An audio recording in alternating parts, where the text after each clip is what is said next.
Like, hey, do you want to come work at Facebook? That's when I showed what I built to some people in Facebook, and they're like, this is amazing. And then a couple of months later, they were like, Casie, try this out. They're like, we built this. And I was like, oh my God, that's my idea. What is it? Joy jar. Healthy life, happy living. Ooh, this is good.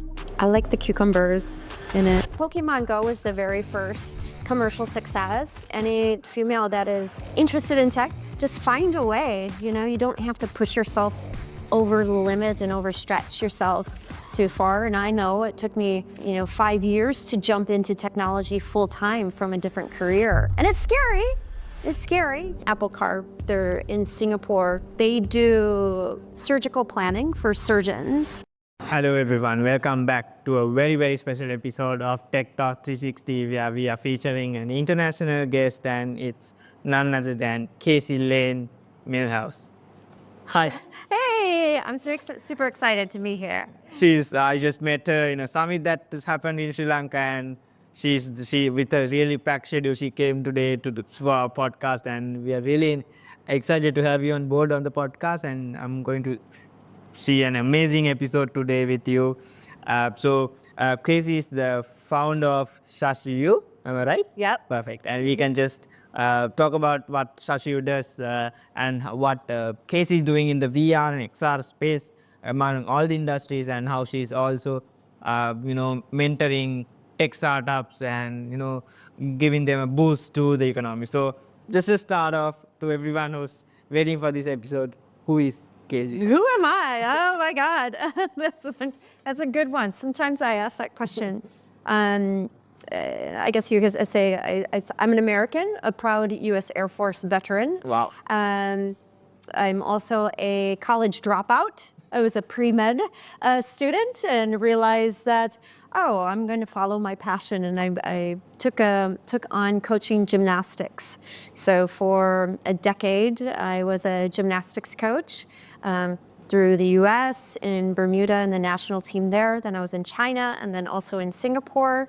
I'm actually really excited because one of my former gymnasts from 10 years ago, she's on the Australian national team, and she's going to the Olympics now. So I'm really excited about that, but I no longer work in gymnastics. I started to teach myself how to code. I got really interested in technology, specifically like how is technology shaping the way we behave and the way we work. So like anybody who wants to learn what tech is, you start learning how to code. Thankfully we have free code camp and all these resources online to teach yourself how to code. I got an opportunity to do a boot camp for women who wanted to learn how to code from a woman who was working at Facebook at the time. And so I was selected out of one of 8 in that first batch. Then I loved the program because I got to network with other people that came from different industries. And I remember at the time, her name was Elisha, the woman who did that. She's like, hey, do you want to come work at Facebook? And I was like, no, I think I'm going to work at startups. And so that's what I did. After that program, I realized, maybe I don't want to be a software engineer. But I really loved the way of learning, a different way of learning and thinking about how to problem solve. From there, I went and started working in different startups. One of them was a virtual reality company. And as soon as I put this toaster thing on my head, I was like, this is exactly what I need to be doing. And so I just got really interested in virtual reality, augmented reality, learning as much as I could. The best thing about specifically this industry, virtual reality and augmented reality, is nobody comes from it. And I had the opportunity to go work at Meta for the past 2 years, and I was an augmented reality specialist where I built out the products and had a lot of fun there, and started my own company after I finished my contract.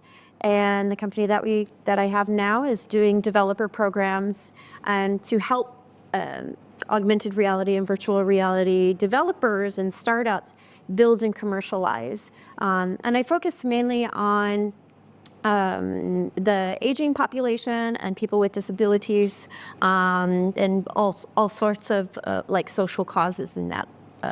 That's like a really lot in like a few seconds. Yeah. So I am just, quite shocked where I can start now, but I'll just start off here. So where does this journey began actually from, flashback to gymnastics and then college dropout and then blah, blah, blah. And then the shift, where did it actually happen? I wouldn't say it was actually like one certain like magic moment. I think it was like a series of events and really understanding how technology is shaping the way I did, like getting my first iPhone, or getting the first knockoff iPhone when I lived in China. And being like, okay. And then also seeing like different platforms at that time, like SoundCloud, which is like a music tech. I got really interested in that because I love music, and just seeing how you could like exponentially grow. And then when Instagram came around, I was one of the very first users there, and I was just like, wow, you could do so much with this. And then I wanted to understand how it works, how it's built, how it's made. And so that was kind of like the series of curiosity that got me to this point now.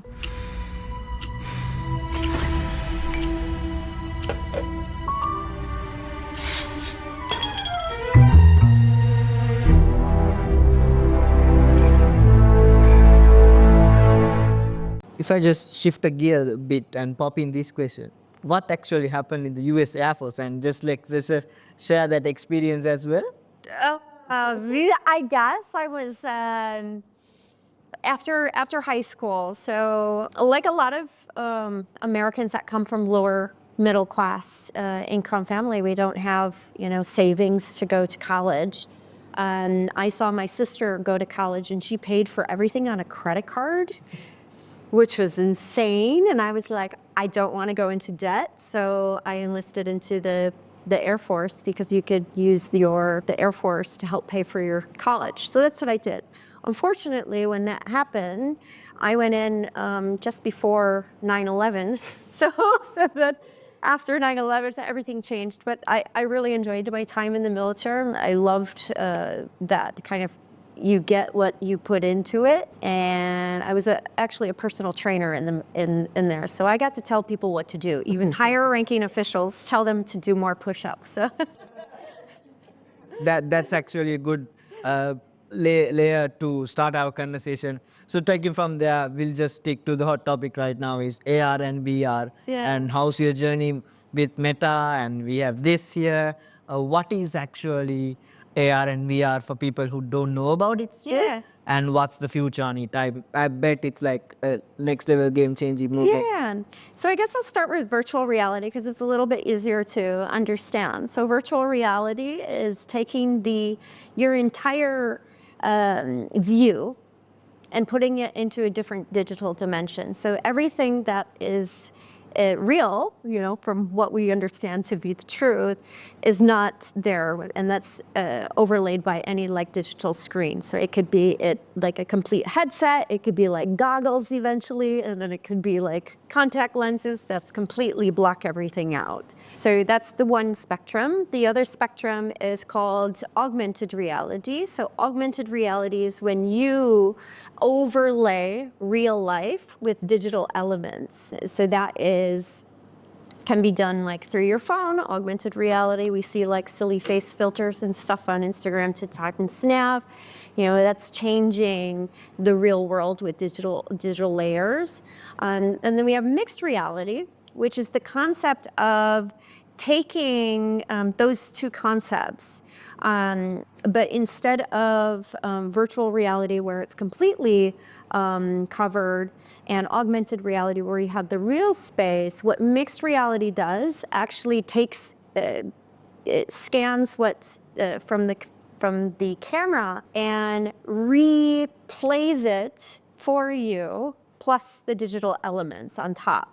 So that's mixed reality. So it is kind of confusing once you think about it, but it's like, oh, it's just a camera replaying it for you with whatever elements. And you had a little test to see what that was like.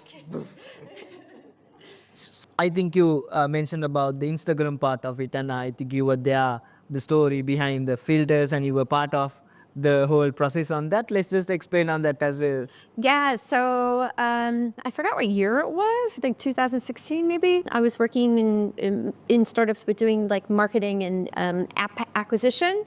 And I did a lot of stuff with like Facebook ads. And I saw like a little pop-up and it said, hey, do you like augmented reality? And I was like, yes, I do. And I clicked that button and all of a sudden I'm into this program, which is like a beta program for developers and designers to play with the software that they had. And this is even before it was called AR Studio back then. And Facebook had acquired a company and they were like, hey, we could use this as a developer tool. So that's kind of where it started. It was about like 100 people. Since then, about half of the people have worked at Meta at one point. There weren't that many females too. It was like one of two females at the very beginning. And it was such a great time because we were able to work closely with the software engineers at Meta or Facebook at the time to help them develop the product. And unlike most of the other people who were, hardcore developers or creatives, I was a marketer, and I always thought, hey, this is going to be amazing for brands and for clients. And I was like, let me figure it out. So I would partner with a developer to build like an AR thing, and then I would use ads and chatbots to see if we could drive sales. And click-throughs and everything like that. We did, and that's when I showed what I built to some people in Facebook, and they're like, "This is amazing!" And then a couple of months later, they were like, "Casie, try this out." And I was like, "They're like, we built this," and I was like, "Oh my God, that's my idea!" And then eventually, I got the opportunity to join and actually help the teams shape the ad products with AR. One of our guys, I had a question whether that you have met Mark Zuckerberg by any chance. Oh no, but I would play like the filters with like Zuckerberg like hugging me all the time, and I would post it internally. And I had my own talk show when I worked at Meta. I had my own like video show, and I don't know if Zuck saw it, but I definitely know the CTO boss Andrew has seen my work. So, well, yeah. Some of these guys were asking, has she meant Mark Zuckerberg? How's the? Let's see, let that. Funny, we're the same age, like so. It's So let's just touch upon the future of AR and, like you mentioned, mixed reality, augmented reality, Yeah. virtual. What do you see? Like, I'm pretty sure there's like major changes coming in, and I hope you have some hints for us to give on what are the major changes that's coming on. Yeah, so we look at a lot of the augmented reality that's out there. Like Pokemon Go was the very first commercial success. But there's a lot more that can be done with augmented reality to help people, not just for like a brand or fun experience. For example, you could use your camera to like measure things. You can help, do little things like that. One of my favorite augmented reality applications is actually the Google Translate, where it translates text in real time for you. Like, I'm a mom of a daughter who takes Chinese, and I don't speak Mandarin, so that's how we do our homework. So it's my favorite app. But as we go away from this to like glasses, just imagine like how easy it would be. Your Sri Lankan like language is crazy to a foreigner, and I'm like, I don't even like. It's pretty, but I have no idea what the signs say. So if I have like these glasses that can help translate like Signboards and instead, like maybe I'll be able to get around a little bit easier and not get lost. But I'm really excited because I know that it's not just Meta. We have all these other companies that are trying to build the glasses out. I know for a fact a lot of companies are working on trying to get them as low cost as possible. There is a company out there that wants to make the most money as possible with one device.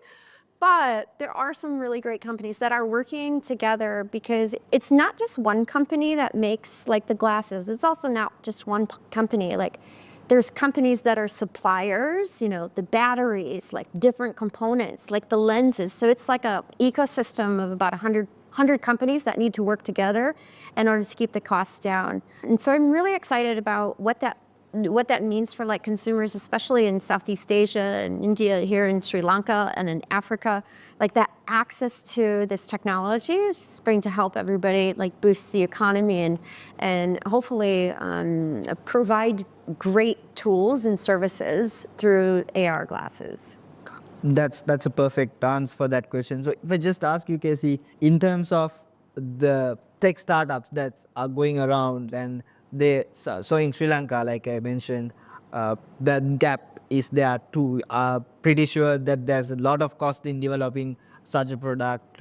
So what do you tell to these companies whether to invest in this technology, or whether to just wait for it and hit it at the right point? Or what do you say about that? That's a really great question. Yesterday, I had the opportunity to meet with 5 different founders in Sri Lanka that are working in AR and VR, and I was just so surprised. I was like, "Oh my God!" I didn't know that it was like people were actually doing it, and they're seeing the same kind of struggle from other founders, like as a whole, because companies don't see it as like something that is necessary for them. But it actually is like used as a training tool to help save lives. In healthcare, doctors use it to learn how to perform surgery so they don't have to cut open like a cadaver. I've even seen nurses being trained in Africa with virtual reality, because it only costs, it's less than $500 to buy one of these, and to take it out of the field. You only need like data or like Wi-Fi, instead of investing in a big institute, a classroom and everything. So this is like a really great tool for education as well. And I think that's something interesting that maybe young people here and listening start thinking about, like, okay, if we want to learn certain things, like what are the barriers and how might this type of technology, get rid of those barriers? Like we don't need a classroom anymore to like learn how to become, a nurse, or learn how to build stuff like a mechanic, or there's just so many really great things that you can do at this, and you don't always have to think about selling to a brand,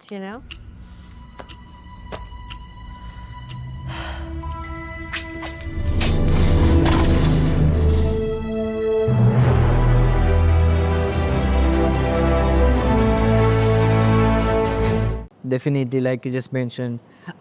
Also, Casie, let's just touch upon women in tech, and Yeah. the numbers are increasing, and it's really pleasure to see we have featured some great women in tech during our podcast as well. What do you say to the girls? And we have some girls here also.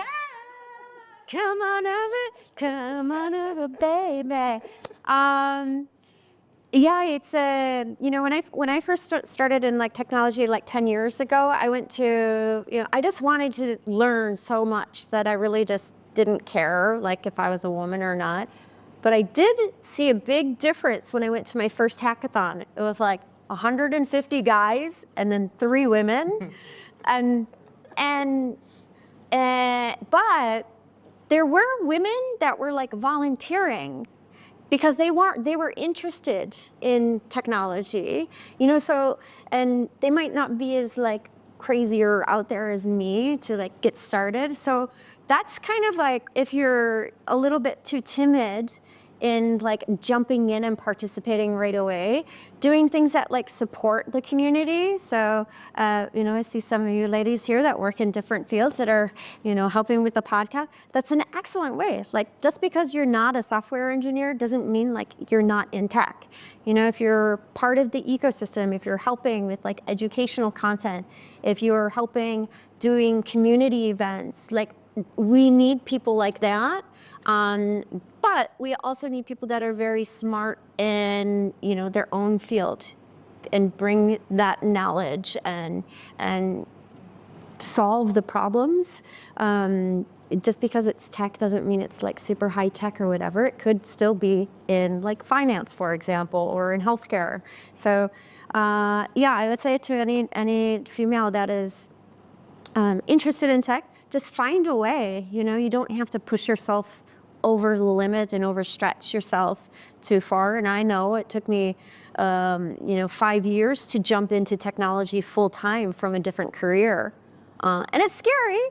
It's scary, but also find out, seek out mentors. Like I didn't have very many options for other like females that were in the space, but I would reach out to, men all the time. And some of those gentlemen that I've, reached out to 10 years ago, we're still really close friends now. I think that's the wonderful thing about like the tech communities, is that everybody kind of wants to learn and grow together, and everybody's, for the most part, very kind. There are some people who are maybe quite rude, but to me, that was always a sign, like, if they didn't have the patience to like teach me, or, I wouldn't want to work with these types of people like down in the long run. I'll be like, one day I'll be successful and they'll want to work with me, or they'll want to ask me a question, and I'll just be like, okay, here's everything I know. But one thing that we can pop it in, that the importance of networking and Absolutely. is really important. And what do you actually say about that as well? Yeah, so kind of going into like my first jumping into like startups, I didn't know that many people. So I actually found a little gap in the market, and the gap was how do female entrepreneurs actually get the mentorships that they need? Because a lot of events at that time for like female entrepreneur, for like, how do you build your brand? How do you build an Instagram? I'm like, this is not tech. I'm like, I want to know, like, how do you fundraise? What does that mean? Like, how do you build a team? How do you, do the operational side? So I started doing little mentorship sessions where I would invite an investor, or I would invite another like seasoned entrepreneur to come to small events with about 10 people, 10 other females. And that's how I was able to like, one, network with people that I wanted to meet, but also start building a community of supportive people that were on the same path as me. So that's kind of what I would suggest for other people, is start thinking of how you could either contribute to a community, or if you see a gap in the market, start building your community and trying to support each other. Amazing. So I'll just shift the gears a bit and let's talk about Shashu. Let's talk about Shashu as well. What is the journey behind Shashu and the vision, and how did it all begin? I'll just talk about that. Yeah, so the company actually just came from an idea of wanting to build programs that actually did something good for the population. One of the things that I loved about working at Meta was I had the opportunity to do large-scale programs. So, for example, in Latin America and Mexico, I did a program there that did education and culture with augmented reality. Is that how the name came, Shashu? No, but that actually came from like a trip to Japan for work. And then I also helped organize hackathons throughout in Asia. And the name actually comes from, it's a joke.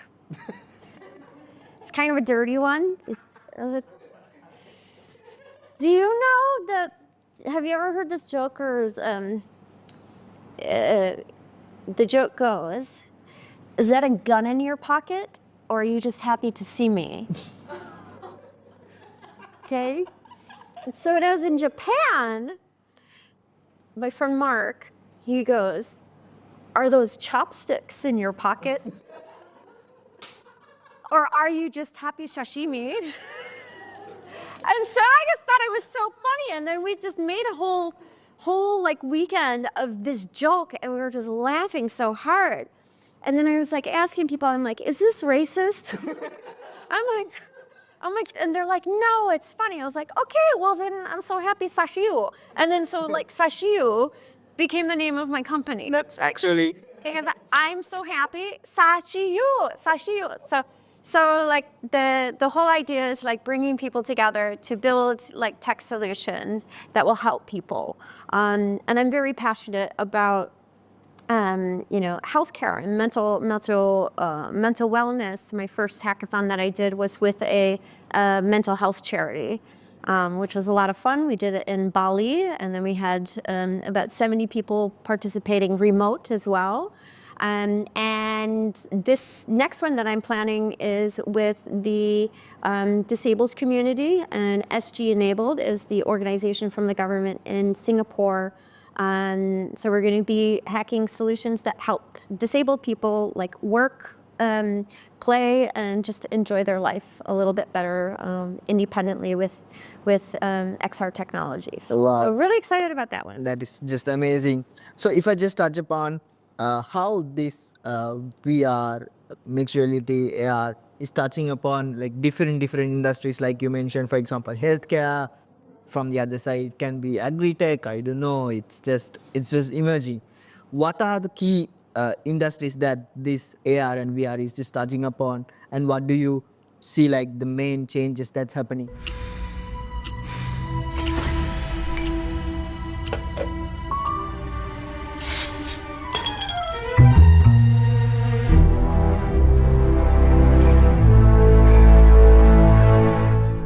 Yeah, so there's really great applications when it comes to like training, specifically in like enterprise solutions. So the factory workers, whenever there's like a new factory that is being built, you need to train all those people. How are you going to train all those people if you don't have a physical factory and machinery yet? So there are companies out there. I used to work with a company out of India. They're doing really well now, and they do all of the training for all of like the new automotive manufacturing companies in India. I see a VR booth that's near my house. It's like a construction, so it's a construction site. So the virtual reality helps train people in a safe way.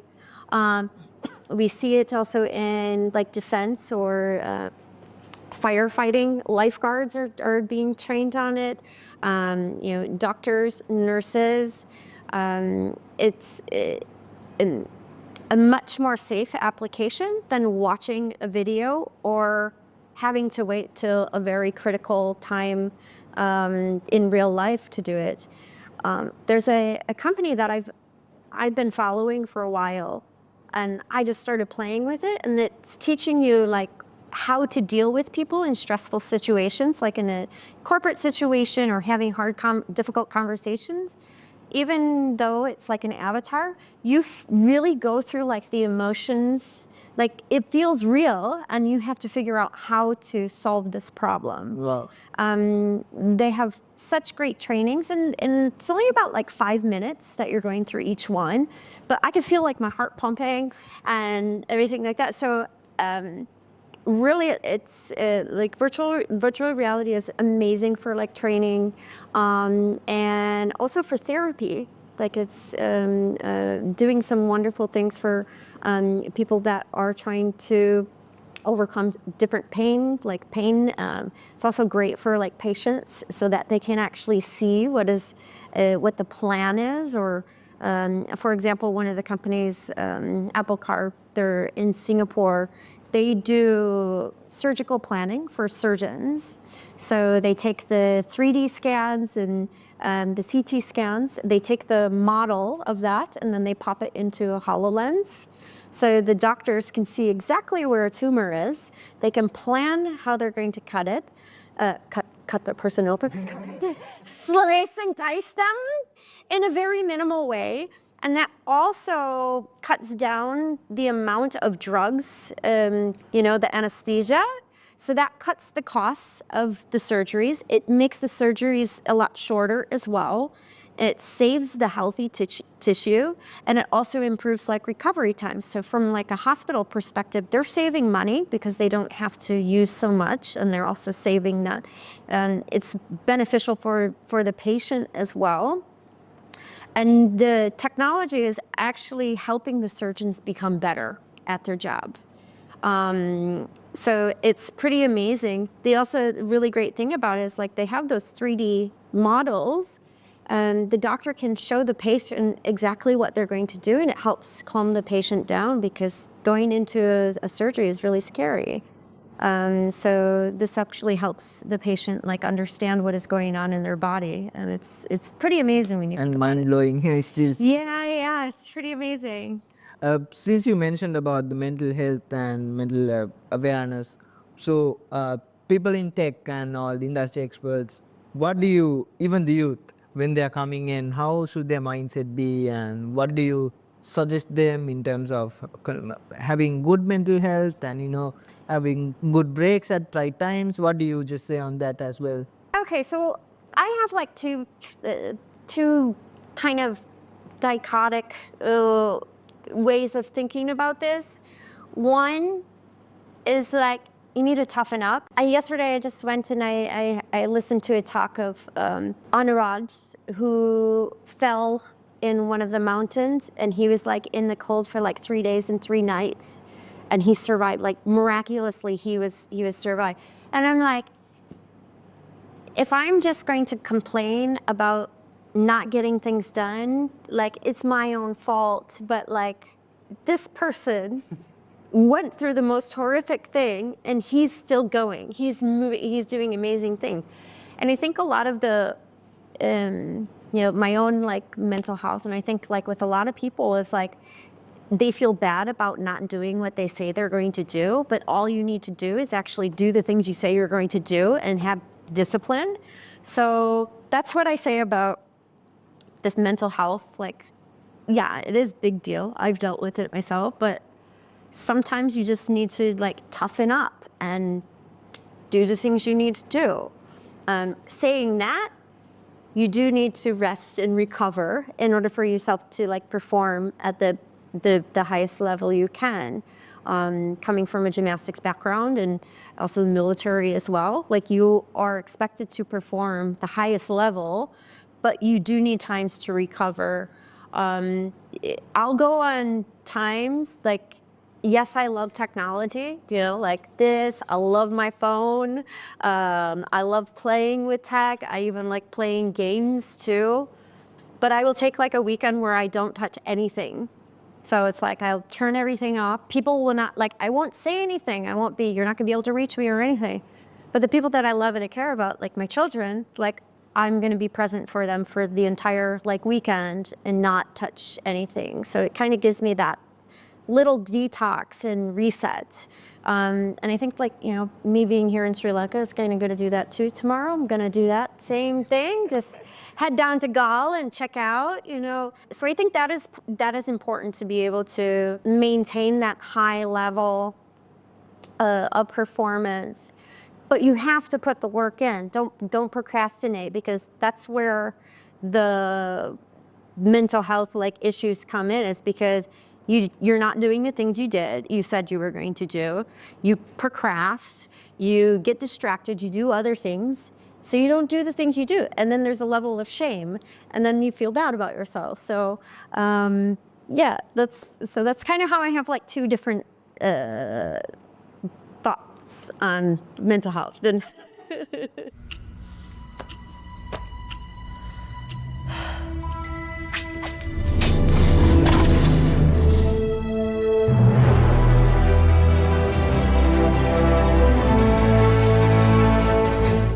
So, Casey, just coming down to the podcast, but let's just give a message to the youth, since you have been facing a lot of different youth in a lot of different ecosystems and even different countries. What do you say to the youth to focus on what with the current emerging world? So we have AI to do exams and assignments, and then we have AI to develop great products in a business perspective. So what do you say to the youth? Do you say them to use AI and be smart, or from the other side, like you mentioned, there's always two sides. Using AI can, drain the brain down and, be dumb, something like that. I would say some people say like AI is going to take over the world, but I think it's really going to be humans that can work with an AI will be able to leapfrog like exponentially. One of the things that I recommend for people to do is start talking to ChatGPT or using voice. I talk to my ChatGPT all the time just to like ideate. I'll be like, hey, I have all these stories in my head. How do I turn them into like LinkedIn posts? How do I format them into a blog? So ChatGPT, you can use ChatGPT as like just like a mentor or like an expert that helps you learn how to think. And traditionally, when you're in school, you're writing papers. You're writing, like that's what you're doing. And the whole point is not just to write the paper. Like writing a paper takes a lot of thinking. You have to learn how to think, and it teaches you a different way to think. But now we have AI tools that can help you with this process of thinking. And so that's what I would say I would recommend to anybody is start learning how to use it, but not using it as like copying or just getting data. Have it ask you questions. So that's all, every time I'm doing a prompt, I'll be like, are there any questions that you have for me so that I can help you do your job and we can work together to solve this? So that's what I would recommend. That's definitely a great answer. And just the final question or final few minutes in the podcast, what do you say to Sri Lanka and how's your journey so far in Sri Lanka? I think you visited a couple of times. And how's it in Sri Lanka? I love it here. The first time I came was 2014, I believe, just for a holiday. And then I got invited to come speak at Disrupt Asia, which is a tech conference. And I got to meet people in the tech ecosystem, and it's grown so much. What I would say to younger people in Sri Lanka is solve the problems you have in your country. You know, I know that you guys have so many problems. So many. I'm not going to say like I know how to solve them, and I think it's, you know, it is the younger generation, and it is these people who really want to solve these problems that are going to fix it. Being in tech doesn't mean you're going to be like a billionaire. It's really like how can you use this to help people? How can you help your infrastructure? How can you help people do their, you know, make their lives easier in some way? But I'm sure you could go around and figure out, okay, there's all these problems. What do we want to tackle, and how are we going to do that? And just, you know, find the right team in Sri Lanka to do it. I think you can solve it within like 1 week. I just know how to put people together. I know how to put like, okay, this guy's a PhD. He knows how to do this. This guy knows what the problem is. Put them together. Now let's go find some money, get them some money, and build a company. Build the company. Yeah. Perfect. Just finishing off, just give some thoughts on how the podcast was and how we can improve and how you probably, I'm pretty sure you have been to more podcasts than we all of us are, and I'm doing probably in different companies, including Meta, like you said. How I just want to get an insight on how the podcast industry is also from your perspective, and let's just share some final thoughts on the podcast. I think it's great. I like this. I love how there's so many people. You guys can't see how many people are in the background, but there's a lot of people behind here actually putting this together, and that's amazing. You know, I've done podcasts in Singapore where it's like, all right, let's go do some podcasting, and it's like very corporate. And I could tell that everybody has like a passion for, you know, educating younger Sri Lankan people about what's happening in technology. And I think you just have to keep that fire and passion to help other people. Thank you so much, Casie, for coming today. And it's been a tight schedule, and you're going to Goa tomorrow. Hope you enjoy Goa tomorrow, and then you're flying off, I believe. Hope you have a safe journey, and when you come back to Sri Lanka, let's come back again to the podcast. Take care. And Thank you. Thank you. It's been a great episode, and it's very rare to get people amazing like this to a podcast, and I believe it's going to be a special episode. And thank you for all of y'all listening, and we have had a great episode today. Tune in again.